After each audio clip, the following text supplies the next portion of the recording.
जैसे हमने आपको पिछली बार बताया था कि अमित की सर्जरी होने वाली है, उस सर्जरी के दौरान काफी कुछ हुआ है और वो सब हम बाद में बात करेंगे। फिलहाल मैं बनाती हूँ आपको अमित से और आप खबर लीजिएगा अमित की और कैसे फील कर रहे हैं, हमसे बात करते हैं। अगर आपने हमारा चैनल अभी तक सब्सक्राइब नहीं किया है, please subscribe our channel and press the bell icon. हम दोनों ने एडजस्ट किया, काफी कुछ और तकलीफें आती हैं और चली जाती हैं, लेकिन हमें चलते चलना है, लाइफ में आगे बढ़ना है, हम एक जगह नहीं रुक सकते ना। तो काफी कुछ हुआ है, सारा कुछ हम आपके साथ शेयर करने जा रहे हैं और मैं चाहती हूँ अमित के साथ ही हम बात करें और एक साथ बैठ के बात करते हैं। Hi Jitu. How are you today? मैं ठीक हूँ, आप सुनाओ? I'm good. I'm always good. कैसे लग रहा है? Just enjoying myself. Yeah. Enjoy कर रहे हो? Yeah. बेड के ऊपर, ये बेड पे I लेटे always और एंजॉय enjoy. कर रहे हैं। Yeah, और हमारे प्रोफेशन में जैसे कुकिंग लाइन में मैक्सिमम 10 घंटे तक तो कर सकते हैं काम, बट इससे ऊपर नहीं कर सकते 10 या 11 घंटे। इसलिए मैंने 15 से 16 घंटे काम करता रहा, लाइक डबल शिफ्टें की। बाद में मसल्स में प्रॉब्लम आ गई, फिर मैं इंडिया चला गया। इंडिया से जब वापस आया तब मुझे लगा कि मुझे जो लेफ्ट हैंड नहीं है उसमें भी प्रॉब्लम आ गई थी। नंबर जो है 1 साल के बाद पड़ा, जो कि बहुत ही बैड थिंग थी मेरे लिए। तो गाइस होता यूँ है कि जो हमारा काम है इसमें लिफ्टिंग काफ़ी करनी पड़ती है और यही रीज़न होता है जब कई बार आपको जो है इन चीज़ों का सामना करना पड़ता है। यहाँ की लाइफ इतनी हार्ड है कि लाइक स्पेशली स्टार्टिंग में, और जब आप इंडिया जाने वाले होते हैं तब आपको ज़्यादा मेहनत करनी पड़ती है। सुबह 5 बजे चला जाता था और रात को आता था घर जैसे 12-1 बज जाता था। अब सर्जरी के लिए जो डेट आ गई थी और उसके लिए मैंने तैयारी कर दी थी 1 हफ्ता पहले ही। और मैं जैसे ही घर आई और आके मैंने सारे काम फटाफट किए, मतलब हिम्मत तो थोड़ी जुटाई कि मैंने जाना है वापस अमित को, क्योंकि अमित को लेने के लिए मैंने वहाँ नंबर दे रखा था, प्रॉमिस कर रखा मैंने इनको पिक करने आना, क्योंकि जाना इन्होंने अकेले था, लेकिन लेके आने के लिए इनको ना एक अडल्ट चाहिए था सपोर्ट के लिए, क्योंकि ये हिल नहीं पाते वहाँ। तो जीतू भी उस दिन जो है सिक हो गई, क्योंकि जीतू को थोड़ी एंजाइटी की प्रॉब्लम है। तो जीतू को लगा कि मेरा वैक्सीन तो लगा नहीं है, और पता नहीं क्या सोच रही थी रात को, और वो सिक हो गई। सुबह जो है फिर मुझे इमरजेंसी फोन करने पड़ा। और यहाँ पर ऐसे होता है कि जो इमरजेंसी से डॉक्टर्स आते हैं वो साथ में ही ले जाते हैं, फिर 2-2.5 घंटे वहाँ रखते हैं। तो जीतू भी चली गई हॉस्पिटल और फिर मुझे अकेले जाना पड़ा। पर उससे पहले ही मैंने जो है लाइक जो टेस्ट वगैरह थे वो लैब से करवा लिए थे। 1 हफ्ता 1.5 हफ्ता पहले ही सारे टेस्ट वगैरह हो गए थे, डॉक्टर्स ने ईमेल्स कर रखी थी।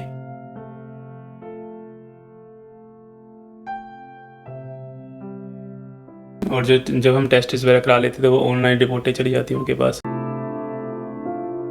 उसके बाद मैंने जल्दी सर्जरी वाले दिन जो है जीतू चलेगी, मैंने पूजा पाठ करके जो है चल पड़ा। तो आज जैसे कि मेरी सर्जरी है, ज़्यादा मीडियम सर्जरी है, मैं ज़्यादा उसके बारे में डिटेल नहीं करना चाहता। और उसको जो है आधा घंटा जो है सर्जरी मिलेगा, आधे से 1 घंटा, और 4 आवर जो रिकवरी मिलेंगे। उसके बाद जीतू पिक करने आ जाएगी। आपको सारा मैं अपडेट देता रहूँगा। और थैंक यू, इस ब्लॉग को जो है एंड तक देखते रहना। Thank you so much. Cab book कर ली है, कैब अभी आने वाली है। तो मैंने कैब बुक की और कैब में चला गया। यहाँ से हॉस्पिटल नज़दीक ही था, जैसे कि कैब में 25 मिनट लगते हैं। और उस वक्त थोड़ा स्ट्रेस में था क्योंकि जीतू इमरजेंसी में थी और वो मेरा फ़ोन ही पिक कर रही थी। जब जीतू को पूछना था कि लाइक वो मुझे पिक करनी आती है या नहीं आती है, थोड़ा स्ट्रेस में था उस वक्त में।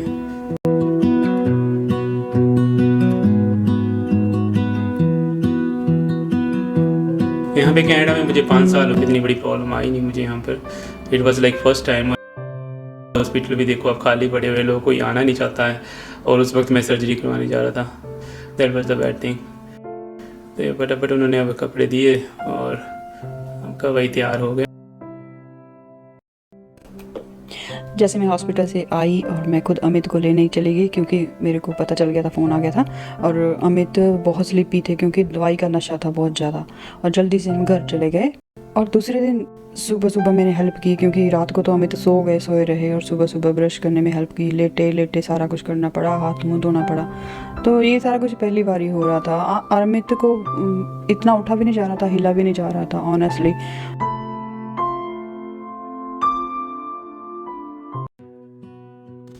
मैं ट्राई कर रही हूँ कि अमित को हेल्दी खाना दूँ, क्योंकि उनको ग्रेन भी चाहिए और सारी वेजिटेबल्स भी चाहिए, प्रोटीन इनफ चाहिए।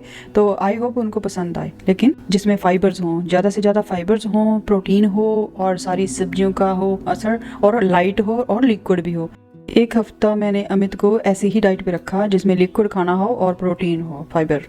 और लेकिन अमित के नखरे आप देख लेना कैसे होता है। यहाँ पे तो अमित का मुंह देखने वाला था, मैंने सोचा टेस्टी होगा, लेकिन अमित का देखो फेस, ना उनको नमक लग रहा था ना मिर्ची लग रही थी, इतना टेढ़ा मुंह बनाया, हे भगवान।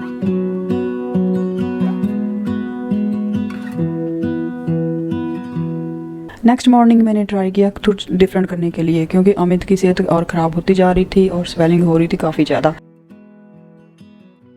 पेन से परेशान, ऊपर से खाना नहीं अच्छा लग रहा था। मैंने फिर ओट मील डाले मूंग की दाल में और सब्जियां डाली और तड़का अच्छा सा लगाया, थोड़ा सा ऑलिव ऑयल यूज़ किया। एक्चुअली इनकी तबीयत इतनी ख़राब हो रही थी तो उनको कुछ अच्छा ही नहीं लग रहा था। एक्चुअली बात पता क्या है, मैं सोच रही थी हम ना सबको बोलते रहते नहीं नहीं सब कुछ ठीक है, be positive be positive. Actual में क्या होता है, जब अपने आप पे बीतती है ना तो हमें क्या होता है, ऐसा लगता है कि पता नहीं क्या खो रहे हैं हम, पता नहीं क्या होने वाला है, बिल्कुल पैनिक हो जाते हैं। और मैं तो सच में ही हो गई थी, सच बोल रही हूँ। तो अम्मी तो बहुत डर गए और मुझे इस बात का बड़ा दुख है। हमें ऐसा नहीं करना चाहिए, हमें ब्रेव बनना चाहिए, क्योंकि जैसे अगर मैं ही ऐसे दिल छोड़ देती हूँ तो अमित बेचारे वो और भी ज्यादा उदास हो गए ना।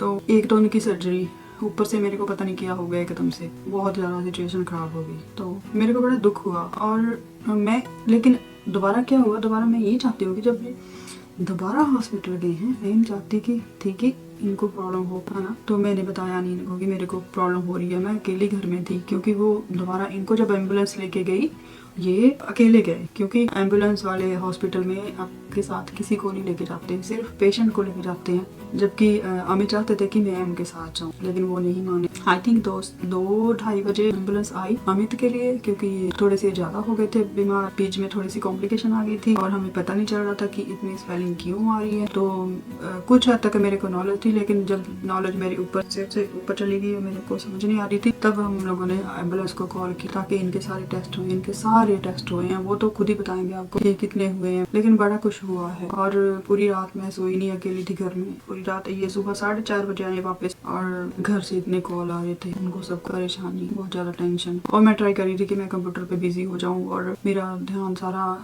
कन्वर्ट हो जाए, मतलब दिमाग से वो बात निकल जाए, टेंशन न रहे। तो मैंने काफ़ी हद तक अपने आप पे कंट्रोल किया, जो कि ठीक था। मतलब स्टिल हम सोचते हैं ना हम बहुत ब्रेव हैं, एक्चुअल में हम होते नहीं हैं। जी बोल रही होते नहीं, लेकिन हमें बढ़ने की बहुत ज़रूरत है। आजकल छोटी सी भी बात होती है हम इतना पैनिक हो जाते हैं कि पता नहीं क्या होने वाला है, पता नहीं क्या होगा। तो पहले नहीं ऐसा होता था, पता नहीं क्यों।